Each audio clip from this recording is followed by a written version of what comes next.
মুসলমান,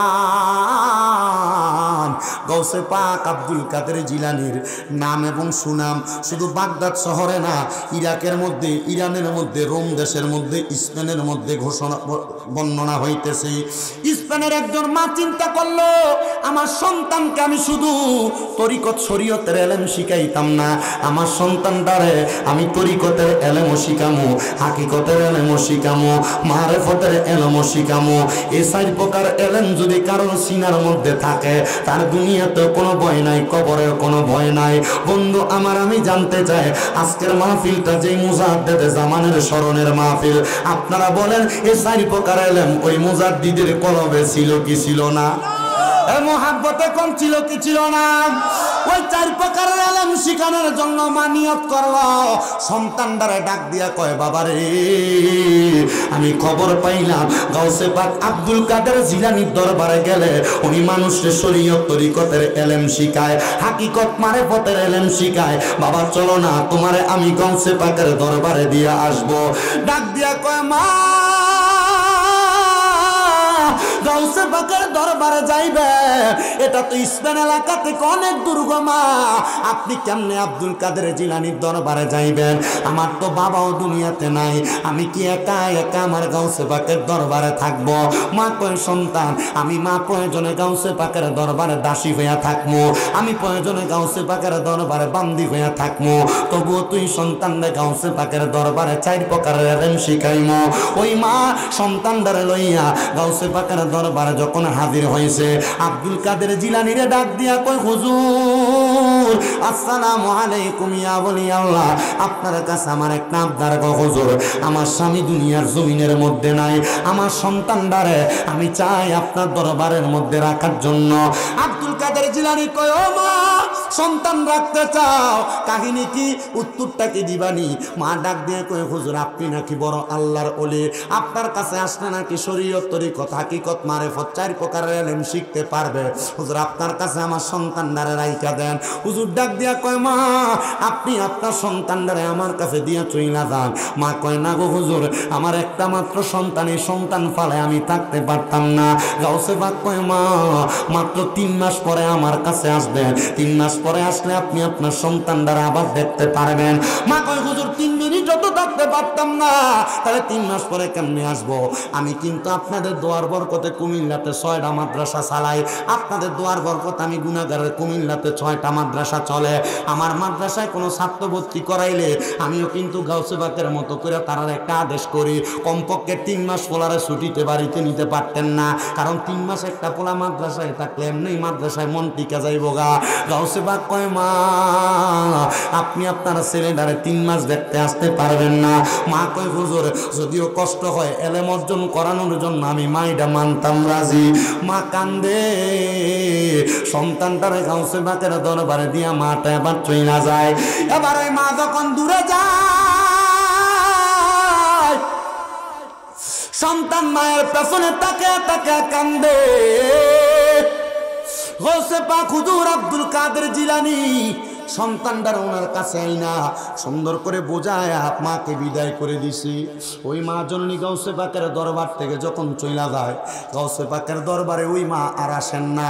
ওই সন্তান গাউসে পাকের দরবারে খেদমতে এমনভাবে নিজের জীবনটারে বিলাইয়া দিছে, বিলাইতে বিলাইতে সন্তান কয়, আমি গাউসে পাকের দরবারে এলেম চর্চা করা লাগে নাই, গাউসে পাকের নুরানি জবান দিয়া যা বলছে তা আমার সিনার মধ্যে আটকে যায়, গাউসে পাক যা বলে তার কথাগুলো আমার সিনার মধ্যে আটকে যায়। ও বন্ধুরে, রেজবি হুজুর কেবলার লগে যে পাগলরা ঘুরছে এরা জানে, এরা জিগাইবা হুজুরের সাথে চললে, হুজুরের লগে ফিরলে, হুজুর মুখ দিয়া যেই কথাটা বলতো এটা ইমানের একটা চেতনা হিসেবে ভিতরের ভিতরে গাইটটা নিত। খেজুর কাটা আপনার পায়ের ভিতরে যদি গাইটটা বাইর করে ফেললে ব্যথা থাকবে। রেজবি হুজুর কেবলার ইমানের চেতনা যার ভিতরে আছে, এই ব্যক্তি দুনিয়ার যেই প্রান্তে থাক না কেন, ইমান ব্যস্ত না, ইমান ব্যস্ত না, ইমান ব্যস্ত না। ওই গাউসে পাকের পাগল ওই ছেলে ডাক দিয়া কয়, বয়স মাত্র 8 বছর আমার মা আমার গাউসে পাকের দরবারে দিয়া চইলা গেছি, আমার মার একটু মায়া লাগছে না। তবে আমি মনে মনে চিন্তা করলাম গাউসে পাকের দরবারে মাত্র 3 মাস থাকা অবস্থায় গাউসে পাক আব্দুল কাদের জিলানীর দরবারে মা লাগবে না, বাবা লাগবে না, মা বাপ যদিও দূরে থাকে, আমি যদি এই এলেমগুলা সিনার মধ্যে লইয়া দুনিয়ার জমিনে থাকতে পারি, আমি আমার মা বাপ যেখানে থাকুক দোয়া করার কারণে আমার আল্লাহ তাআলা আমার মা বাপরে মাফ করে দিব, আমার আল্লাহ তাআলারে আমার মা বাপরে ভালো রাখবো। ওই ছেলেটা এই কথা বলতে বলতে 1 দিন 2 দিন 3 দিন 4 দিন করতে করতে গাউসে পাকের দরবারে 3 মাস পর্যন্ত সময় কাটাইছে। 3 মাসের মাথায় ছেলেটার মাটা গাউসে পাকের দরবারে হাজির হয়ে গেছে। গাউসে পাক আব্দুল কাদের জিলানী এই জায়গায় বসা, ওনার পাশের জায়গার মধ্যে ওই ছোট ছেলেটা বসা, গাউসে পাকের সামনে একটা খাবারের থালা, ছোট ছেলেটার সামনে একটা খাবারের থালা। জোরে কইতেন না বাবা মারহাবা, জোরে কোন না মারহাবা। গাউসে পাক আব্দুল কাদের জিলানী আল জিলানী মহিউদ্দিন আল ফেসানি হুজুর গাউসে পাকের দরবারের দরজার মধ্যে ওই মহিলাটা দাঁড়ায় রইছেন। মহিলাটাকে দেখে গাউসে পাক একটা খাবারের থালা নিয়ে খাবারগুলা ভক্ষণ করতেছে, আর ওনার সন্তান একটা খাবারের থালা নিয়ে খাবার ভক্ষণ করতেছে। আমার গাউসে পাক আব্দুল কাদের জিলানী যেই খাবারের প্লেটটার মধ্যে করে খাবার খাইতেছে, ওই খাবারের প্লেটটার মধ্যে শুধু ভাত না, ভাতের সাথে একটা তাজা মুরগি সুন্দর করে রান্না করে গাউসে পাকের পাতে দেওয়া। গাউসে পাক এক এক ওই মুরগিটা নিজে নিজে খাইতেছে, আর ওই ছেলেটার পাতের মধ্যে শুধু লাউ রান্না করা লাউ, ওই ছেলেটা লাউ খাইতেছে। মহিলা গাউসে পাকের সামনে আইসা কোনো সালাম নাই, কোনো কালাম নাই, আইসা ডাক দিয়া কই, রে আব্দুল কাদের জিলানী, আমি খবর পাইছিলাম আপনি নাকি মহিউদ্দিন আল গিলানী আল ফেসানি, কিন্তু আপনি যেই কামটা করছেন এটা দেখে আমার ভালো লাগে নাই। আপনার ভিতরে কি একটু ইনসাফ নাই? আপনি কেমনে একা একা তাজা মুরগিটা ভক্ষণ করলেন, আর আমার সন্তানটা আপনার চোখের সামনে লাউ দিয়া খানা খায়, আপনি আমার সন্তানটারে কোনো কিছু করলেন না? একটু গোস্ত কি আপনি আমার সন্তানটারে দিতে পারলেন না? গাউসে পাক ডাক দিয়া কয়, ও মা, আপনার সন্তান লাউ খাওয়ার উপযুক্ত, এই জন্য আমি তার লাউ দিয়া খানা দিছি। আমি আব্দুল কাদের মোরগ খাওয়ার উপযুক্ত, এই জন্য আমি মোরগ দ্বারা খাবার আহার করতেছি। মহিলা ডাক দিয়া কই, হুজুর আপনার কথার ব্যাপার আমি বুঝতে পারলাম না। ডাক দিয়া কয়, শুনো শুনো শুনো, এ মহিলা, আমি আব্দুল কাদের আমার আল্লাহ তাআলা ক্ষমতা দিছে, একটা মুরগি খাওয়ার পরে আমি গাউসে পাক আল্লাহর হুকুমের মাধ্যমে মুরগিটারে জিন্দা বানাইতে পারবো, তোমার পুতে পারতো না। এই ক্ষমতা এখনো তোমার সন্তান অর্জন করে নাই, এজন্য তোমার সন্তান মুরগি দ্বারা খাবার আহার করে না। ডাক দেখো হুজুর, তাহলে লাউ যে খাওয়ান আমার পুতে কি এই লাউটা খাওয়ার কারণে আচ্ছা তাজা লাউ বানাইতে পারবো? ডাক দিয়া কয়, মা তুমি তোমার সন্তানকে জিগাও, আমার জিজ্ঞাসা কইরো না। আরে বেলায়েতের পাওয়ার যার ভিতরে ঢুইকা গেছে, বেলায়েতের সংস্পর্শ যার ভিতরে লাইগা গেছে, তরিকতের ছোঁয়াটা যার মাঝে লাগছে, ওই ব্যক্তি কিন্তু এমনি এমনি দুনিয়াতে চলে না। এ তরিকতের পাওয়ার নিয়ে চললে দুনিয়া এবং আখিরাতটা সে এমনি দুনিয়াতে তাইকে ক্লিয়ার কইরা লয়। ওই ছেলের মা ডাক দিয়া কয়, সন্তান তুমি কি পারবা এই লাউটা খাওয়ার পরে লাউটারে তুমি আবার আগের মতো বানাইতা? আর আব্দুল কাদের জিলানী, আপনি যে বলছেন আপনি তাজা মুরগি খাওয়ার কারণে আপনি এটাকেও জিন্দা বানাইতে পারবেন, আপনি আমার একটু দেখান। হুজুর ডাক দিয়া কয়, বাবা তরকারি যেই বাবুর্চি রান্না করছে তারা জিজ্ঞাসা করো এই লাউয়ের যেই ছোলাগুলো আছে, মানে ছলকাগুলো আছে, এগুলা কোন জায়গায় পালাইছে, আর মুরগির যে চামড়াগুলো আছে ওইগুলা কোন জায়গার মধ্যে ফালাইছে। এবার বাবুর্চিরে দিয়া ওই মুরগির ছোলাগুলো আনছে, লাউয়ের ছোলাগুলাই না।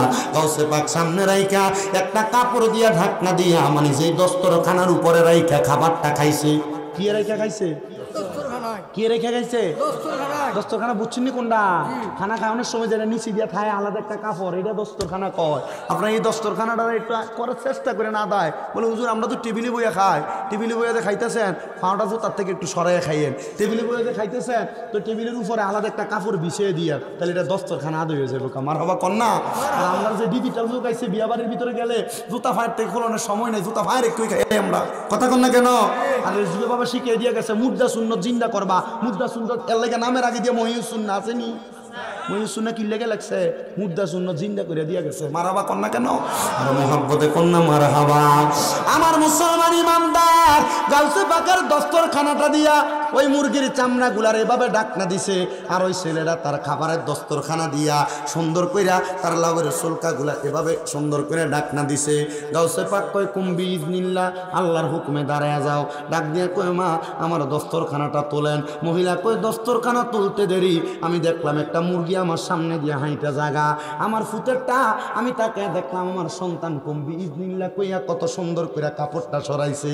আমি দেখলাম আমার পুতের চাদরের নিচে কত সুন্দর একটা টাদা লাউ দেখা যায়। আমি কইলাম আব্দুল কাদের জিলানী, আপনার কদমের মধ্যে আমি হাতটা রাখলাম, আমি বুঝতে পারি নাই আল্লাহর ওলির কুদরতের খেলা। এই জন্য আশিকটা বলতেছে ওরে কেউ বুঝিতে পারে না রে পীর মুর্শিদের খেলা, হায়রে কামিল পীরের খেলা। আরে জোর করিয়া বুঝতে গেলে তার গতে মরণ জ্বালা, আরে জোর করিয়া বুঝতে গেলে তার গতে মরণ জ্বালা। কেউ বুঝিতে পারে না রে ওলি আল্লাহর খেলা, হায়রে ওলি আল্লাহর খেলা। ওরে সত্যির জীব সরে কারণ কেনা গি ফুটে না, আবার 6 মাসের কালের দয়াল পাই যে 16 আনার দয়াল পাই যে 16 আনা। দয়াল জোর করিয়া দিবে তোরে, জোর করিয়া দিবে তোরে ভবের যত প্রেম জ্বালা। কেউ বুঝিতে পারে না রে ও খেলা, হায়রে পীর মুর্শিদের খেলা, হায়রে ওলি আল্লাহর খেলা, হায়রে পীর মুর্শিদের খেলা। দুনিয়াতে নাও কান্দায়া আখেরে কান্দায় না, আবার ওলি আল্লাহর গোলাম না বানাইয়া মোতের ডাক দিও না রে দয়াল, আজরাইল ফাটাইও না। আরে যদি থাকে পীর কদমে, যদি থাকে পীর কদমে, নাই তার কোনো ভাবনা। কেউ বুঝিতে পারে না রে ওলি আল্লাহর খেলা, আরে পীর মুর্শিদের খেলা। ওই মহিলা কয় হুজুর, ও আব্দুল কাদের জিলানী, আমার অন্যায় হয়েছে গো হুজুর, আপনার কাছে ক্ষমা প্রার্থনা করি, আল্লাহর ওয়াস্তে আপনি আমারে ক্ষমা করে দেন। আমি আর কোনোদিন আপনি না শুধু আল্লাহর কোনো বন্ধুদের সাথে কোনো বেয়াদবি করব না। কওসে পাক কয় মা আল্লাহর ওলিরা সব কিছু এমনি করে না, আল্লাহর ওলিরা যা করে আল্লাহর ওলিরা নিজে করে না। মনে রাখবা বুখারী শরীফের হাদিসের মাধ্যমে আমার নবী জানিয়ে দেয়, আল্লাহর ওলিরা যখন তারার মুখ দিয়ে কোনো কথা বলে এটা তারার মুখ থাকে না, আমার আল্লাহ কইরা আমি আল্লাহর কুদরতের জবান হয়ে যায়। আল্লাহর ওলিরা তাদের হাত দিয়ে যদি কোনো হাকাফ করে এই হাতটার তার হাত থাকে না, আল্লাহ কইরা আমি আল্লাহর কুদরতের হাত হয়ে যায়। আল্লাহর ওলিরা তাদের চোখ দিয়ে যদি কোনো কিছু করে আমার আল্লাহর নবী ডাক দিয়ে কয় এটা আর তার চোখ থাকে না, এটা স্বয়ং আমার আল্লাহর কুদরতের চোখ হয়ে যায়। আমার এই ডাং পাড়ার বাবারা, ও পর্দার অন্তরালের মা, মহিলাটারে গাউসে পাক কয় মা তোমার ফুটকারে তুমি কেন আমার দরবারে পড়াইবা? মহিলা কই হুজুর আমার সন্তান যদি এই সাইর এলেমের ধনী হয় আপনি গাউসে পাকের বরকতে আমার আল্লাহ তাআলা আমার কবরটারে জান্নাত বানিয়ে দিব। ডাক দিয়া কয় মা আপনার সন্তান রে আর আমার কাছে পড়ানো লাগবে না, আপনি নিয়ে যাইতে পারেন। মহিলা কয় হুজুর আমার সাথে রাগ কইরা নি গাউসে পাক আপনি আমারে ফিরিয়ে দেন। ফিরিয়ে দিয়েন না, আমি জানি আল্লাহর ওলিদের সাথে বেয়াদবি করলে আমার আল্লাহ তাআলা তার সাথে যুদ্ধের ঘোষণা করে। হুজুর আপনি আমার এখান থেকে ফিরিয়ে দিয়েন না, আমি আপনার কাছে থাকতে চাই। আমি দেখছি কত মানুষ রেজবি মাওলার সাথে বেয়াদবি কইরা ক্ষমা চাইতে গেছে, ক্ষমা পাইছে না। আবার কত মানুষ রেজবি মাওলার পেছনে পেছনে ছিল, ওই মানুষগুলা দুনিয়ার জমিনের মধ্যে এমনি মানুষ হয় নাই। তাদের টাকার অভাব নাই, পয়সার অভাব নাই, ধন দৌলতের অভাব নাই। কারণটা কি জানো নি রে বাবা? না, এটার কারণ হইল রেজবি মাওলার একটা নুরানি নজর, রেজবি মাওলার ইমানি পাওয়ার পাওয়ার একটা নজর ছিল। আমি শামীম রেজার বয়স যখন মাত্র 9 বছর বয়স, 9 বছর বয়সে কুমিল্লা শহরের মধ্যে বুদুরপুকুর পার একটা এলাকা, যে এলাকার মধ্যে আমার একজন খালুর বাড়ির মধ্যে রেজবি মাওলা যাইতেন। আমি একদিন মাথার মধ্যে সবুজ একটা ফাগড়ি লাগাইয়া রেজবি মাওলা ডান হাতটারে ওনার ডান গালের সাথে লাগিয়ে শুয়ে রইছে। উনি ওই জায়গার মধ্যে যখন শুয়ে রইছে, আমি ওনার দেখার বার লাগে ওই জায়গার ভিতরে ঘরের মধ্যে প্রবেশ করছি। হুজুর আমার দিকে সামনে ডাক দিয়া কয়, পাগলা কোন ক্লাসে পড়ো, কোন জমাতে পড়ো? এটা দিগা কোন জমাতে পড়ো? ক্লাস তো কইতো না, জমাত। কোন জমাতে পড়ো? আমি কইলাম হুজুর মাত্র মাদ্রাসার ভিতরে ক্লাস 4-এ পড়তেছি। সামনে ডাক দিয়াই না আমার পাঞ্জাবির বুকটা খুইলা রেজবি মাওলা আমার বুকটার ভিতরে এমনি একটা থাপ্পড় দিয়ে দিছে। আমি ওই সময় তো আর তরিকতের কোনো কিছু বালা কইরা বুঝি না, আমার মনে একটা কষ্ট গেছে। দেখছো নি বেটা ফিসাব মানুষ, আমার বুকটার ভিতরে একটা থাপড় দিছে। আমি যখন আমার নানার কাছে যাই কইছি, না না আমি গেছি হুজুর বেটার লগে দেখা করবার লাগা, হুজুর বেটা আমার বুকের ভিতরে জোরে একটা থাপড় দিছে। কয় পাগলা কাম লাগিয়া গেছে।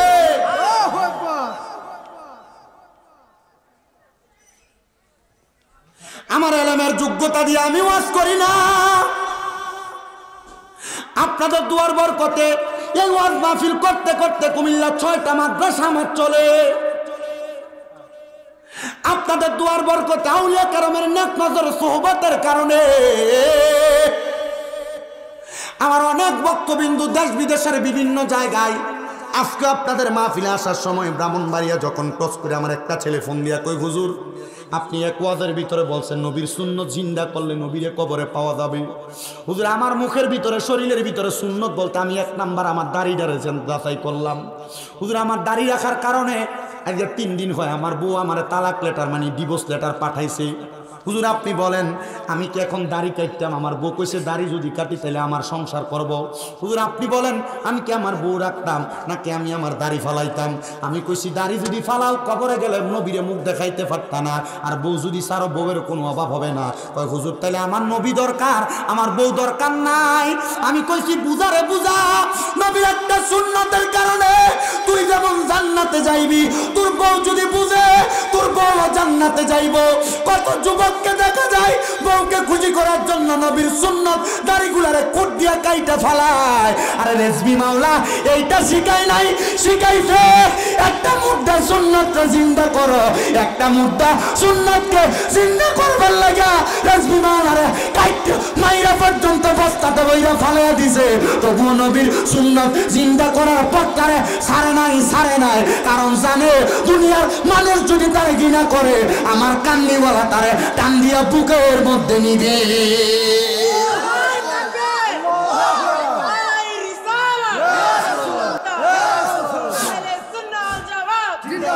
মুর্শিদ তোমার আত্মাতে মিশাইয়াতা কইতাম কত প্রেমের কথা গো, এখন কার কাছে কই মনের কথা রেজবি কেউ নাই আমার আপনা আগে। জানি না তুমি এমন করে ছেড়ে যাইবার রেজবি আগে, জানি না হায়রে একটি বাসায় 2টি পাখি কত যে আনন্দে থাকি গো।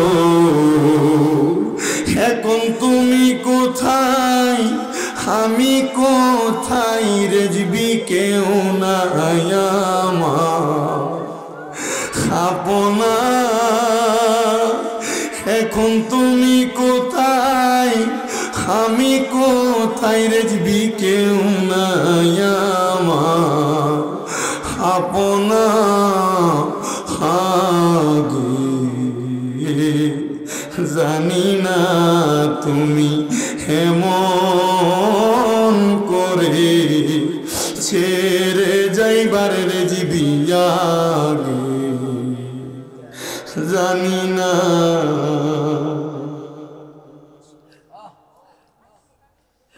রেজবি মাওলার একটা পাগল মুরিদ কুমিল্লাতে যখন শুনছে বাবা পর্দা নিছে, এই মাথাটার কপালটারে ওয়ালের লগে বাইরে ফাড়াইয়া ফেলছে। আমি নিজে তার দইরা কইছি কান্দিস না, যদিও দেখো দুনিয়ার জেসমানি ভাবে বিদায় নিছে, যদি রেজবির পাগলরা চোখ বন্ধ কইরা মুরাকাবা কইরা রেজবিরে স্মরণ করে, চোখ বন্ধ করলে রেজবিরে দেখবি। আমি দেখছি কুমিল্লাতে আমার এক ভাই আছে মুস্তফা, হুজুর কেবলার কথা বললে চোখের পানি ফালায়া ফালায়া শুধু কান্দে। আরে কুমিল্লাতে অনেক প্রবীণ মুরিদ আছে, একটা পাগল আছে ময়নামতিতে, রেজবি মাওলার কথা বললে সে শুধু বুকের ভিতরে থাবড়ায়। জিগাইও সিরাজ বাবা আসলে, বাদান আপনি যে ময়নামতিতে যান ওই পাগলটারে আপনি দেখেননি? কত মানুষ দেখে রেজবি মাওলার কোনো মাহফিল শুনলে রাত বিরাত দেখে না, হাইটা হাইটা চইলা যায়। আমি কত জায়গায় মাহফিল শেষ করে মাহফিল কমিটির বাড়িতে খাওয়া দাওয়া শেষ করে আসার সময় আধা ফতের ভিতরে পাগলাটারে দেখছি। আমি কইতাম এমনি হাঁটো কেন?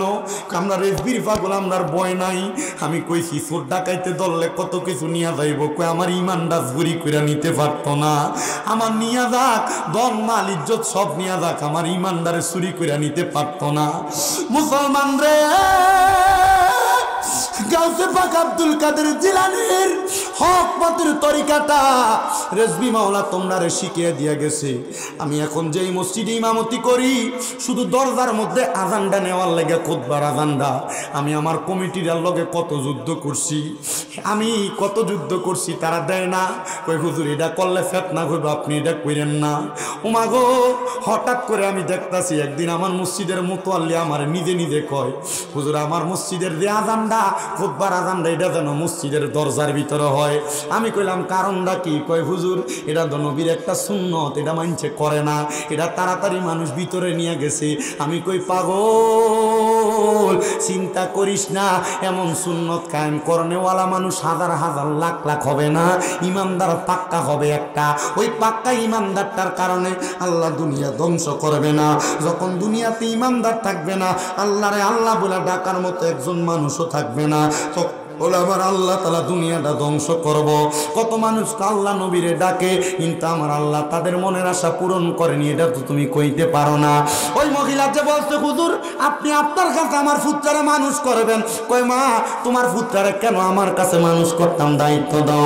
কই হুজুর আমার সন্তান যদি আলেম হইয়া আমার জানাজার নামাজটা পড়ায়, নবীর হাদিস শরীফের মধ্যে নাকি আছে, আমার নবী বলছে কোন সন্তান তার মা জানাজার নামাজটা পড়াইলে সালামটা ফিরানির আগে আল্লাহ তার মা বাবার জীবনের গুনাহ মাফ কইরা দেয়। হুজুর আমার শখ হলে আমার ফুতে আপনার কাছে পইরা আলেম বানাইবো, আলেম আমার জানাজা পড়াইবো। কই ঠিক আছে মা, 3 মাস পরে আইসো, এবার আর আইবা না, 7 বছর পরে আইবা। করে হুজুর দিয়ে আমার শাস্তি দেয়, কি দেয়? আপনি কি মনে করছেন খালি বায়াত হয়ে গেলে শেষ কাম? তরিকতের সাধনা নাই? আমরা তো এমনি হুদা তরিকত গ্রহণ করে আমরা ঘুরি আর কি, নামের মুড়ি। আপনার কষ্ট হইতেছে? এই আমান ভাই, আমার যদি আরে অল্প একটু দেরি অসুবিধা হইব, ও মাত্র 11:51 বাজে। মাইক ধরছি মোটামুটি প্রায় 2 ঘন্টার কাছে হয়ে গেছে। কিতেও টাইম কেমন জায়গা? আলহামদুলিল্লাহ। কন হুজুর কেবলার জন্য কষ্ট নাই, হুজুরে জিগেন যে হুজুর আপনি কোন সময় আইবেন, হুজুরে যে টাইমটা কইব এই টাইমের আগে আমি ওয়াজ গোছাইলাম ইনশাআল্লাহ। আল্লাহ কবুল করুক, জোরে কোন আমিন। সবাই মুহাব্বতে একটু দরুদ শরীফ পড়েন। আল্লাহুম্মা সাল্লি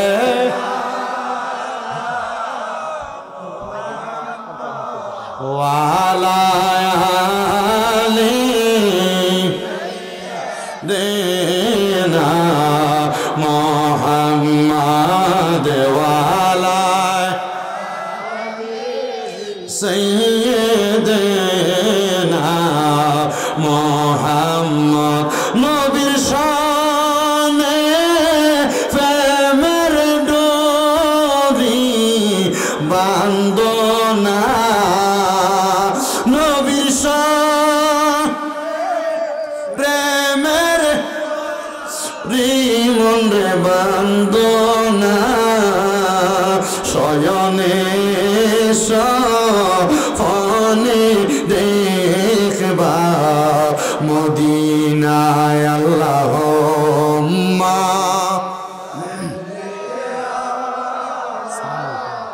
মুহাম্মদ ওয়ালায় সাইয়্যিদিনা মুহাম্মদ। ডান পাড়ার আমার বাবারা গভীর মনোযোগ দিবেন। মহিলারা ডাক দিয়ে কয় 7 বছর তুমি আর আসবা না। ওই মহিলা বলে আল্লাহর কসম আমি আমার সন্তানকে 7 বছর মানুষ করার জন্য গাউসে পাকের দরবারে দিয়া চইলা গেলাম। আমি মহিলা আমার সন্তানকে দেখতে পাইলাম না।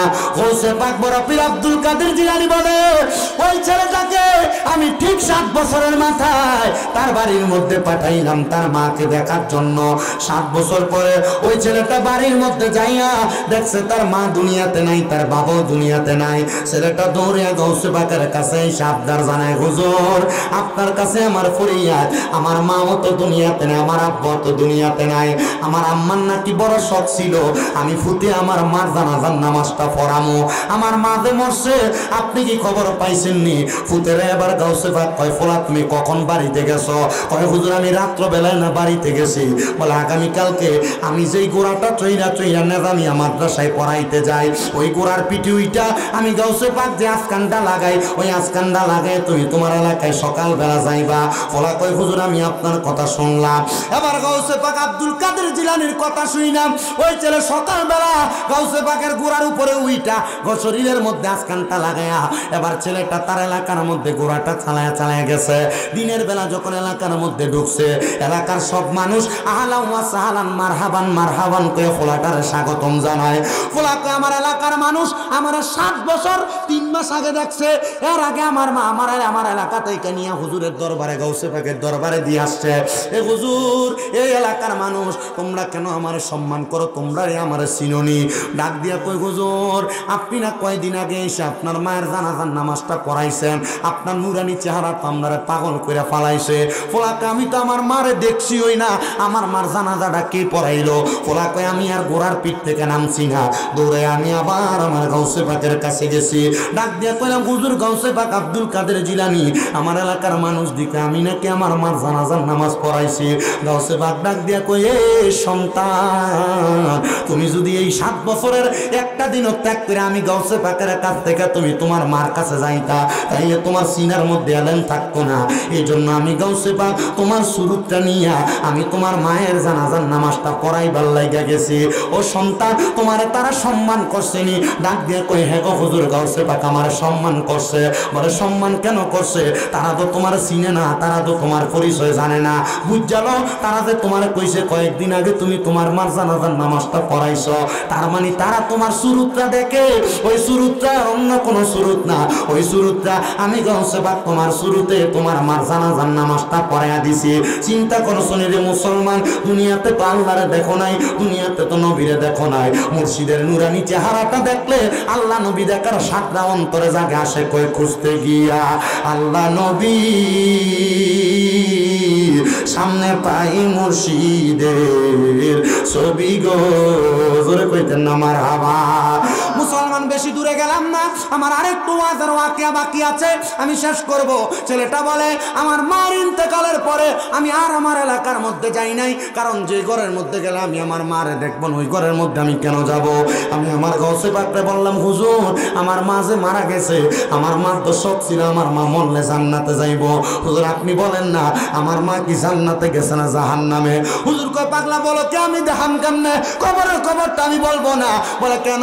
বলে আল্লাহর ওলিরা তো সব খবর জানে, আপনি কেন আমারে জানাইবেন না? কয় বাবা তুমি যদি ওলি হও তাহলে তুমি তো তোমার খবর নিজেই জানবা, আমার কাছে ধন্না দিবা কেন?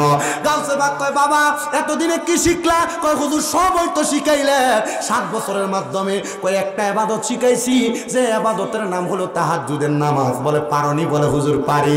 যারে যা তাহাজ্জুদের নামাজ পড়া চোখের পানি ফালায়া কান। ফোলাটা ডাক দিয়া কয় আমি তাহাজ্জুদের নামাজ পড়া 12 রাকাত পড়া চোখের পানি ফালায়া ফালায়া যখন আমি আমার আল্লাহর কাছে কাঁদতাছি, আমি হঠাৎ কইরা তাহাজ্জুদ নামাজ পড়া কাঁদতে কাঁদতে নামাজের মুসল্লাটার ভিতরে ঘুমায় গেছি। আমি দেখলাম সাদা রঙের সুন্দর পোশাক পরা একটা মহিলা আইসা আমার মাথার মধ্যে হাত বুলিয়ে দেয়। আমি চোখটা খুইলা দেখলাম এটা দিয়ে আমার মারে দেখা যায়।